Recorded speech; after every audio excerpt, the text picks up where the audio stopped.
बड़ी खबर दिल्ली के करावल नगर से है। करावल नगर में 4 मंजिला मकान अचानक से ढह गया।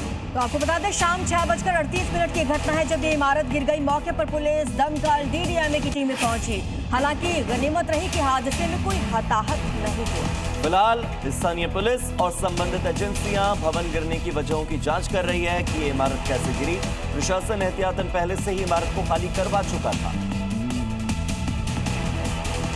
बिहार में मौजूद 700 साल से ज्यादा पुराना बरगद देश का सबसे प्राचीन वट वृक्ष घोषित कर दिया गया है। कार्बन डेटिंग और वैज्ञानिक शोध ने इसकी उम्र को प्रमाणित किया है। बिहार के मुंगेर में मौजूद आईटीसी परिसर में खड़ा विशाल बरगद का पेड़ भारत का सबसे पुराना वट वृक्ष घोषित किया गया है। वैज्ञानिक कार्बन डेटिंग से इसकी आयु 700 साल से ज्यादा पाई गई है। ये वृक्ष मुगल काल, अंग्रेजी शासन और स्वतंत्र भारत तक के इतिहास का साक्षी है। साल 2022 में बिहार वन विभाग की पहल पर बीरबल साहनी पुराविज्ञान संस्थान के वैज्ञानिकों ने इसका अध्ययन शुरू किया था। 3 साल के शोध के बाद इसकी प्राचीनता प्रमाणित हुई। उत्तर प्रदेश के बस्ती में चल रहा विशेष कैंप युवाओं में राष्ट्रभक्ति, अनुशासन और आत्मविश्वास का संचार कर रहा है। यहाँ पर योग, आत्मरक्षा प्रशिक्षण यानी कि सेल्फ डिफेंस और जो सांस्कृतिक शिक्षा है यानी कि कल्चरल एजुकेशन के माध्यम से चरित्र निर्माण की शिक्षा दी जा रही है। यूपी के बस्ती में सनातन धर्म संस्था ने 8 दिन का शारीरिक, बौद्धिक और चरित्र निर्माण शिविर का आयोजन किया। ये कैंप 8 जून तक चलेगा। कैंप का मकसद बच्चों में राष्ट्र प्रेम, बड़ों के प्रति आदर और सनातन संस्कृति के भाव जागृत करना है। इस मुफ्त कैंप में 12 से 22 साल के युवाओं को रोजाना सुबह 6 बजे से 10:30 बजे तक योग्य प्रशिक्षकों द्वारा योग, सूर्य नमस्कार, लाठी तलवार चलाना, जूडो, कराटे, निशानेबाजी और आसन प्राणायाम का प्रशिक्षण दिया जा रहा है। चीन के जियांगसू प्रांत से जहां पर मौजूद स्क्रैप रिसाइकलिंग गोदाम में भीषण आग लग गई और आग ने देखते ही देखते पूरे कैंपस को अपनी चपेट में ले लिया है। ये बड़ी तस्वीर, बड़ी खबर चीन से आ रही है जहां पर जियांगसू में अचानक से आग का तांडव देखने को मिला। लेकिन वहां पर दमकल विभाग की टीम मौजूद है। आग बुझाने की कोशिश की जा रही है। हालांकि हादसे की वजह क्या रही, इस बात का खुलासा अब तक नहीं हो पाया है। इंडोनेशिया में लगातार हो रही मूसलाधार बारिश ने भीषण बाढ़ का रूप ले लिया। कई शहर और गांव पानी में डूब चुके हैं। हजारों लोग प्रभावित हो रहे हैं। इंडोनेशिया के कई शहरों में लगातार हो रही भारी बारिश की वजह से बाढ़ के हालात बन गए हैं। बाढ़ के पानी ने कई गांवों को अपनी चपेट में ले लिया है, जिससे जनजीवन अस्त व्यस्त हो गया है। घरों, सड़कों और खेती की जमीन में पानी भर जाने से लोगों को भारी परेशानी का सामना करना पड़ रहा है। स्थानीय प्रशासन, राहत एजेंसियां प्रभावित लोगों को सुरक्षित स्थानों पर पहुंचाने में जुटी हैं।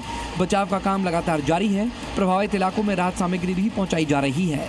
और इटली के रोम में आए बवंडर ने सब कुछ तबाह कर दिया है। जहां एक तरफ अचानक बवंडर और मूसलाधार बारिश ने भारी तबाही मचाई, तो दूसरी तरफ सिसिली में तापमान गर्मियों के सामान्य औसत से काफी ज्यादा ऊपर है। तस्वीरें राजधानी रोम की हैं, जहां अचानक आए भीषण सुपरसेल तूफान और बवंडर ने कहर बरपाया। तेज हवाओं के कारण कई पेड़ सड़कों पर गिर गए। कई सड़क किनारे खड़ी कारें पेड़ों के नीचे दब गईं। इतना ही नहीं, इमारतों को भी भारी नुकसान पहुंचा है। इस तबाही ने लोगों को परेशान कर दिया। पेड़ और बिजली के पोल गिरने की वजह से सड़कों पर यातायात ठप हो गया। दमकल और नागरिक सुरक्षा विभागों को पेड़ों को हटाने, फंसे हुए लोगों की मदद करने के निर्देश जारी किए गए हैं।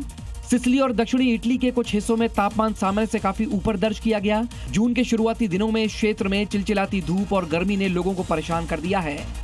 बात करते हैं स्पेन की, जो इस साल बहुत ज्यादा गर्मी का सामना कर रहा है। यहाँ मई महीने में ही ज्यादातर तापमान की वजह से 101 लोगों की जान जा चुकी है, जो पिछले 10 साल में रिकॉर्ड स्तर पर दर्ज की गई है। एक्सपर्ट्स इसे जलवायु परिवर्तन का बढ़ता प्रभाव मान रहे हैं। भविष्य के गंभीर खतरे की चेतावनी मान रहे हैं। स्पेन में 2026 के दौरान गर्मी में होने वाली मौतों ने नया रिकॉर्ड बना दिया है। स्वास्थ्य मंत्रालय के मुताबिक मई महीने में अत्यधिक तापमान होने की वजह से अनुमानित 101 लोगों की मौत हुई है, जो साल 2015 से रिकॉर्ड शुरू होने के बाद इस महीने का सबसे बड़ा आंकड़ा है। स्पेन की दैनिक मृत्यु निगरानी प्रणाली के मुताबिक ये संख्या पिछले 10 सालों के महीनों के औसत से 3.6 गुना ज्यादा है। ब्रिटेन, फ्रांस समेत यूरोप के कई देशों में मई महीने में असामान्य रूप से तेज गर्मी का सामना किया और कई तापमान के रिकॉर्ड टूटे।